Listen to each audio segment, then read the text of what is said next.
आइए दोस्तों, एक बार फिर से स्वागत है हमारे YouTube चैनल पे। आज हम लोग भारतीय राज्य व्यवस्था में तीसरा चैप्टर भारत की प्रस्तावना, इन संविधान की प्रस्तावना को देखेंगे। जो हमारे इस चैनल से नहीं जुड़े हैं या न्यू हैं तो इस चैनल को सब्सक्राइब कर लीजिए ताकि आपको इसी तरह का वीडियो मिलता रहे। और यह सारा क्वेश्चन जो है बिहार SI और बिहार पुलिस के लिए बहुत ही इम्पोर्टेंट साबित होने वाला है, जो कि लूसेंट ऑब्जेक्टिव का सारा क्वेश्चन है। तो देखते हैं पहला क्वेश्चन। भारतीय संविधान के किस भाग को उसकी आत्मा की आख्या प्रदान की गई है? तो ये जो है प्रस्तावना को भारत की आत्मा कहा गया है। आगे देखते हैं, संविधान निर्माताओं ने किस पर विशेष ध्यान दिया है? संविधान निर्माताओं ने किस पर विशेष ध्यान दिया है? तो प्रस्तावना पर विशेष ध्यान दिया है। आगे देखते हैं क्वेश्चन। आगे क्वेश्चन है, भारत में जनप्रिय प्रभुता है। भारत में जनप्रिय प्रभुता है क्योंकि भारत के संविधान की प्रस्तावना शुरू होती है। तो भारत के संविधान की प्रस्तावना शुरू होती है हम भारत के लोग से। आगे देखते हैं दोस्तों, आप लोग जो न्यू है हमारे इस चैनल से जुड़ जाइए, आप लोगों को इसी तरह का वीडियो मिलता रहेगा। तो आगे 4 नंबर क्वेश्चन देखते हैं, भारत को गणतंत्र क्यों कहा जाता है? भारत को गणतंत्र क्यों कहा जाता है? तो भारत को गणतंत्र इसलिए कहा जाता है कि यहाँ राज्य का प्रमुख निर्धारित अवधि के लिए निर्वाचित होता है। यहाँ राज्य का प्रमुख निर्धारित अवधि के लिए होता है, न कि जीवन भर के लिए। तीसरा आंसर डी होगा। आगे देखते हैं, भारत एक धर्मनिरपेक्ष राष्ट्र है। भारत एक धर्मनिरपेक्ष राष्ट्र है। आगे देखते हैं, धर्मनिरपेक्ष का अर्थ। धर्मनिरपेक्ष का अर्थ है, तो धर्मनिरपेक्ष का अर्थ है राज्य सरकार द्वारा किसी धर्म को स्वीकार नहीं करना। राज्य सरकार द्वारा किसी भी धर्म को स्वीकार नहीं करना और सभी धर्मों का पालन करना, सभी धर्मों का विकास करना। आगे क्वेश्चन देखते हैं, भारत एक धर्मनिरपेक्ष राज्य है, इसका मतलब है कि भारतीय राज्य। भारत एक धर्मनिरपेक्ष राज्य है, इसका मतलब है कि किसी निश्चित धर्म का समर्थन नहीं करती है। भारतीय राज्य किसी भी धर्म का समर्थन नहीं करती है। आगे देखते हैं, आगे क्वेश्चन है, गणतंत्र होता है। गणतंत्र का अर्थ जो है राज्य जहां पर अध्यक्ष वंशानुगत रूप से न हो। राज्य जहां पर अध्यक्ष वंशानुगत रूप से न हो, गणतंत्र का अर्थ होता है। आगे देखते हैं, निम्नलिखित में से वे 2 शब्द कौन से हैं जिनका संशोधन 42वें संविधान द्वारा संविधान की उद्देशिका में शामिल किया गया है? तो धर्मनिरपेक्ष, समाजवादी और धर्मनिरपेक्ष को शामिल किया गया है। आगे देखते हैं 10 नंबर, भारतीय संविधान की प्रस्तावना में भारत को किस रूप में घोषित किया गया है? भारतीय संविधान की प्रस्तावना में भारत को किस रूप में घोषित किया गया है? तो भारतीय प्रस्तावना में भारत को एक प्रभुत्व संपन्न समाजवादी धर्मनिरपेक्ष प्रजातांत्रिक राज्य घोषित किया गया है। आगे 11 नंबर देखते हैं, भारत एक गणतंत्र है, इसका अर्थ। भारत एक गणतंत्र है, इसका अर्थ होगा भारत में वंशानुगत शासन नहीं है। भारत में वंशानुगत शासन नहीं है और भारत में प्रत्येक 5 वर्ष में चुनाव होती है, इसलिए भारत में गणतंत्र शासन है, जो कि न कि वंशानुगत शासन है। आगे देखते हैं, निम्नलिखित में से कौन सा शब्द भारत के संविधान की उद्देशिका में नहीं है? निम्नलिखित में से कौन सा शब्द भारत के संविधान की उद्देशिका में नहीं है? तो लोक कल्याण जो है उद्देशिका में नहीं है, और उद्देशिका में जो है समाजवादी है, पंथ निरपेक्ष है, प्रभुत्व संपन्न है, तीनों है। लोक कल्याण का चर्चा नहीं की गई है। आगे देखते हैं, अगला क्वेश्चन है, निम्नलिखित में से कौन सा शब्द भारत के संविधान की उद्देशिका में नहीं है? सॉरी, ये रिपीट हो गया क्वेश्चन, तो लोक कल्याण नहीं है। आगे देखते हैं, कल्याणकारी राज्य का उद्देश्य। कल्याणकारी राज्य का उद्देश्य, तो कल्याणकारी राज्य का उद्देश्य है कमजोर वर्गों के कल्याण का प्रबंधन करना। कमजोर वर्गों के कल्याण का प्रबंधन करना। आगे देखते हैं क्वेश्चन। अगला क्वेश्चन है, भारत को एक गणराज्य मुख्य रूप से माना जाता है क्योंकि भारत को एक गणराज्य मुख्य रूप से माना जाता है क्योंकि भारत में राज्य अध्यक्ष का चुनाव होता है। भारत में राज्य अध्यक्ष का चुनाव होता है, इसलिए भारत को गणराज्य के रूप में माना जाता है। आगे देखते हैं 15 नंबर, भारतीय संविधान की प्रस्तावना के सिलसिले में निम्नलिखित में से कौन सा क्रम सही है? तो प्रस्तावना के विषय में ये क्रम पूछ रहा है, तो ये प्रस्तावना के विषय में देखते हैं। तो इसका क्रम होगा सार्वभौम, संपन्न, समाजवादी, धर्मनिरपेक्ष, जनवादी, गणतंत्र। तो आंसर डी होगा। आगे देखते हैं। अगला क्वेश्चन है, संविधान की प्रस्तावना में प्रमुख सेक्युलर का अर्थ होता है। संविधान की प्रस्तावना में प्रमुख शब्द सेक्युलर का अर्थ होता है सभी नागरिक को धर्म एवं उपासना की स्वतंत्रता। सेक्युलर का अर्थ होता है सभी नागरिक को धर्म एवं उपासना की स्वतंत्रता। आगे देखते हैं, शब्द धर्मनिरपेक्ष भारत के संविधान की प्रस्तावना में जोड़ा गया था। इसके विषय में निम्नलिखित कथनों में कौन से सही हैं? तो धर्मनिरपेक्ष शब्द जो प्रस्तावना में जोड़ा गया है वर्ष 1976 में जोड़ा गया है, जो कि 42वें संविधान संशोधन द्वारा। अगला क्वेश्चन देखते हैं, भारतीय संविधान की प्रस्तावना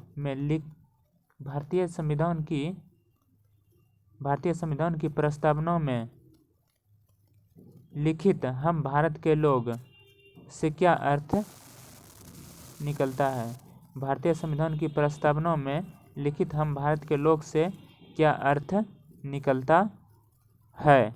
तो इसका आंसर होगा संविधान का निर्माण भारत की जनता द्वारा हुआ है। संविधान की निर्माण भारत की जनता द्वारा हुआ है। आगे देखते हैं 19 नंबर, समाजवाद का अर्थ। समाजवाद का अर्थ क्या है? तो समाजवाद का अर्थ सामाजिक न्याय है। आगे देखते हैं, 42वें संविधान संशोधन द्वारा प्रस्तावना में निम्नलिखित में से कौन सा शब्द जोड़ा गया है? तो 42वें संविधान संशोधन द्वारा प्रस्तावना में समाजवाद शब्द जोड़ा गया है। आगे देखते हैं, भारतीय संविधान की आत्मा किसे कहा जाता है? तो भारतीय संविधान की आत्मा प्रस्तावना को कहा जाता है। आगे देखते हैं, भारत में लौकिक सार्वभौमिकता है क्योंकि संविधान की प्रस्तावना प्रारंभ होती है हम भारत के लोग से। संविधान की प्रस्तावना प्रारंभ होती है हम भारत के लोग से। आगे देखते हैं, भारतीय संविधान की प्रस्तावना पर किस क्रांति का प्रभाव नहीं झलकता है? भारतीय संविधान की प्रस्तावना पर किस क्रांति का प्रभाव नहीं झलकता है? तो चीन की क्रांति का प्रभाव भारतीय संविधान पर नहीं झलकता है। आगे देखते हैं, अगला क्वेश्चन है, मूल भारतीय संविधान के अनुसार भारत एक है। मूल भारतीय संविधान के अनुसार भारत एक प्रभुत्व संपन्न लोकतंत्रात्मक गणराज्य है। प्रभुत्व संपन्न लोकतंत्रात्मक गणराज्य है। आगे देखते हैं, संविधान के अंतर्गत भारतीय लोकतंत्र के अंतर्गत को हम कहाँ से देखते हैं? संविधान के अंतर्गत भारतीय लोकतंत्र को आदर्शों को हम कहाँ देखते हैं? तो प्रस्तावना में देखते हैं। आगे देखते हैं, 42वें संविधान संशोधन अधिनियम 1976 द्वारा प्रस्तावना में किन शब्दों को नहीं जोड़ा गया है? क्वेश्चन बोल रहा है बयालीसवें संविधान संशोधन अधिनियम 1976 द्वारा प्रस्तावना में किस शब्द को नहीं जोड़ा गया है? तो 42वें संविधान संशोधन द्वारा प्रस्तावना में गुट निरपेक्ष शब्द को नहीं जोड़ा गया है। आगे देखते हैं 27 नंबर। अगला क्वेश्चन है, भारतीय संविधान की प्रस्तावना के बारे में कौन सा कथन सही है? तो भारतीय संविधान की प्रस्तावना के बारे में ये कथन देखते हैं, उक्त कथनों शब्द 1976 में जोड़ा गया है।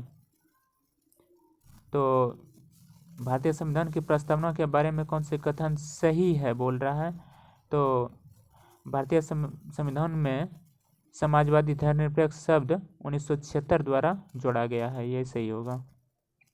आगे देखते हैं 28 नंबर। भारतीय संविधान के किस प्रकार के लोकतंत्र को अपनाया है? भारतीय संविधान ने किस प्रकार के लोकतंत्र को अपनाया है? तो लोकतांत्रिक गणतंत्र को अपनाया है। भारतीय संविधान की प्रस्तावना में वर्णित लोकतंत्र को किस रूप में स्वीकार किया गया है?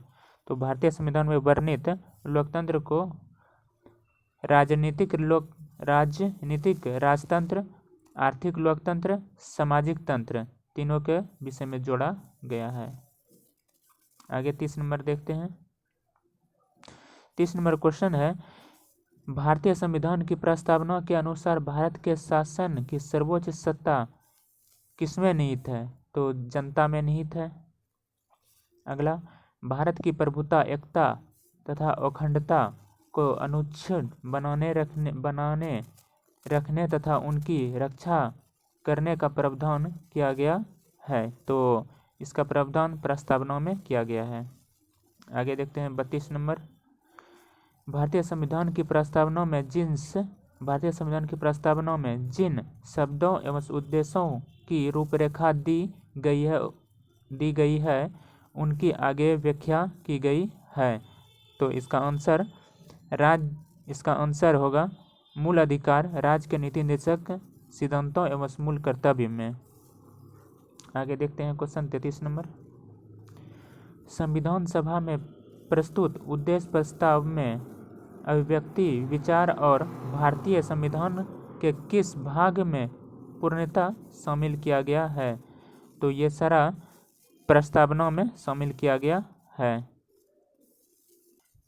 अगला क्वेश्चन है, भारतीय संविधान की प्रस्तावना से क्या स्पष्ट नहीं होता है? भारतीय संविधान की प्रस्तावना से क्या स्पष्ट नहीं होता है? तो संविधान लागू करने की तिथि स्पष्ट नहीं होता है, और उसमें ऑप्शन है संविधान का स्रोत यह स्पष्ट होता है, शासन के विधियों का विवरण स्पष्ट होता है, संविधान को अंगीकृत, अधिनियमित और आत्मसमर्पित करते हैं, यह भी स्पष्ट होता है, और संविधान को लागू करने की तिथि प्रस्तावना से स्पष्ट नहीं होता है।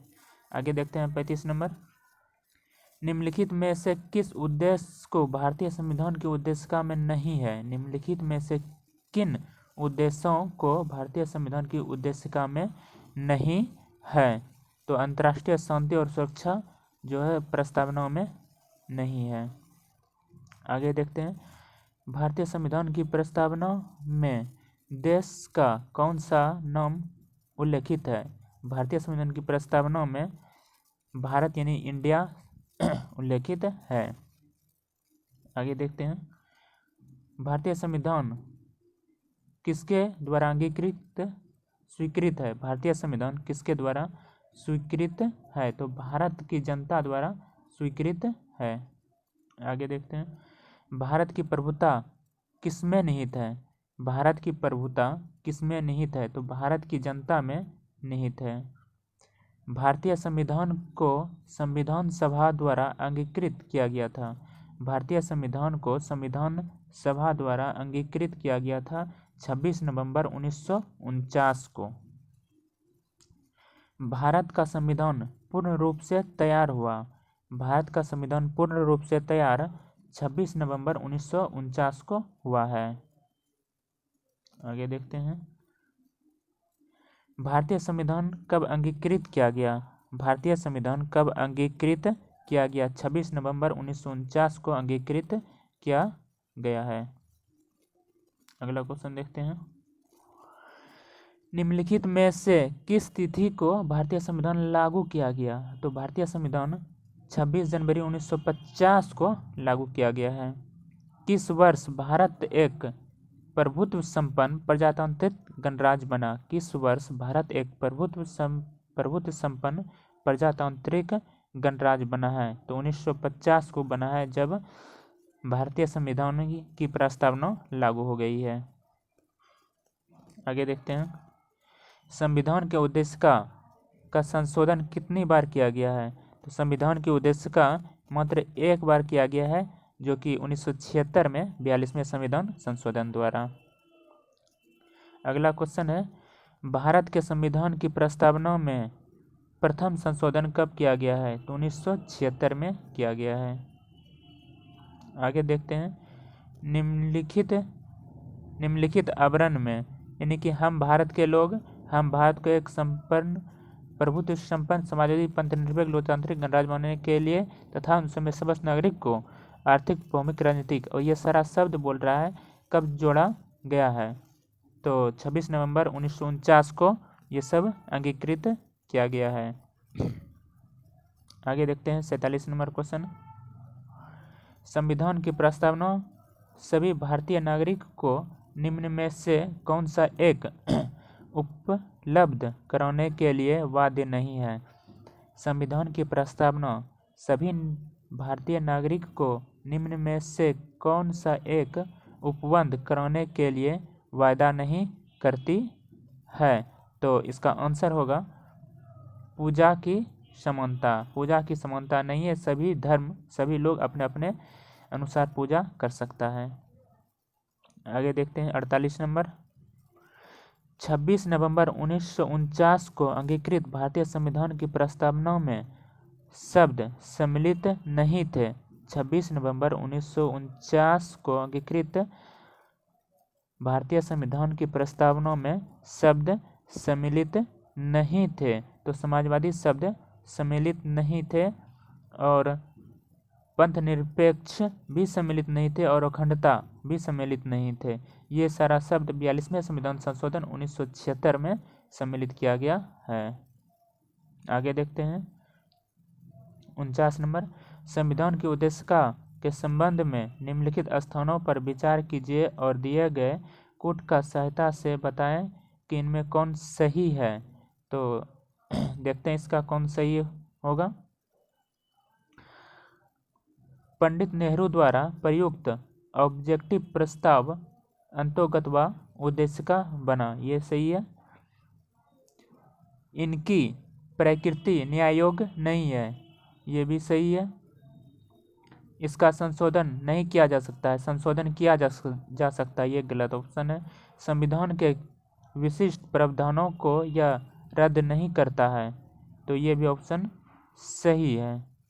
तो 1, 2, 3, 1, 2 और 4 सही है। आगे देखते हैं 50 नंबर। भारतीय संविधान की उद्देशिका में परिवर्तन किस संशोधन अधिनियम में किए गए हैं? भारतीय संविधान की उद्देशिका में परिवर्तन किस संशोधन अधिनियम में किए गए हैं? तो 42वां संविधान संशोधन 1976 में किया गया है। 51 नंबर। प्रस्तावना का वह प्रावधान जो सभी वयस्क नागरिक को मतदान का अधिकार प्रदान करता है वह कहलाता है। तो इसका आंसर होगा प्रजातंत्र कहलाता है। अगला क्वेश्चन देखते हैं 52 नंबर क्वेश्चन है, भारत के संविधान की प्रस्तावना में समाजवादी और धर्मनिरपेक्ष शब्द को किस संशोधन द्वारा जोड़ा गया है? तो 42वें संविधान संशोधन 1976 द्वारा जोड़ा गया है। भारतीय संविधान लागू हुआ है। भारतीय संविधान लागू हुआ है 26 जनवरी 1950 को। अगला क्वेश्चन है, भारतीय संविधान के किस भाग से स्पष्ट रूप से घोषणा की गई है कि भारत एक धर्मनिरपेक्ष राज्य है? भारतीय संविधान के किस भाग में स्पष्ट रूप से घोषणा की गई है कि भारत एक धर्मनिरपेक्ष राज्य है? तो संविधान की प्रस्तावना में कहा गया है कि भारत एक धर्मनिरपेक्ष राज्य है। अगला क्वेश्चन देखते हैं। भारत के संविधान की प्रस्तावना में कितने प्रकार का न्याय, स्वतंत्रता, समानता एवं भ्रातृत्व का सही क्रम में उल्लेखित किया गया है? तो इसका स्वतंत्रता जो है, न्याय 3 प्रकार का है, स्वतंत्रता 5 प्रकार का है और समानता 2 प्रकार का है और भ्रातृत्व 1 प्रकार का है। अगला क्वेश्चन देखते हैं। भारतीय संविधान का प्राधिकार स्रोत है। भारतीय संविधान का प्राधिकार स्रोत है। तो भारतीय संविधान का प्राधिकार स्रोत भारत के लोगों में है। आगे क्वेश्चन देखते हैं। संविधान की प्रस्तावना का विधि स्वरूप क्या है? संविधान की प्रस्तावना का विधिक स्वरूप क्या है? तो संविधान की प्रस्तावना का विधि स्वरूप यह लागू नहीं किया जा सकता है। दोस्तों, आज का यह क्वेश्चन था भारतीय संविधान सभा, और इसके बाद अगले चैप्टर अगले वीडियो में लेकर आएंगे। आप लोग हमारे इस चैनल से जुड़े रहिए। आप लोगों को इसी तरह का वीडियो मिलता रहेगा। आप लोगों हमारे इस चैनल को सब्सक्राइब कर लीजिए। आप लोगों का बहुत बहुत धन्यवाद।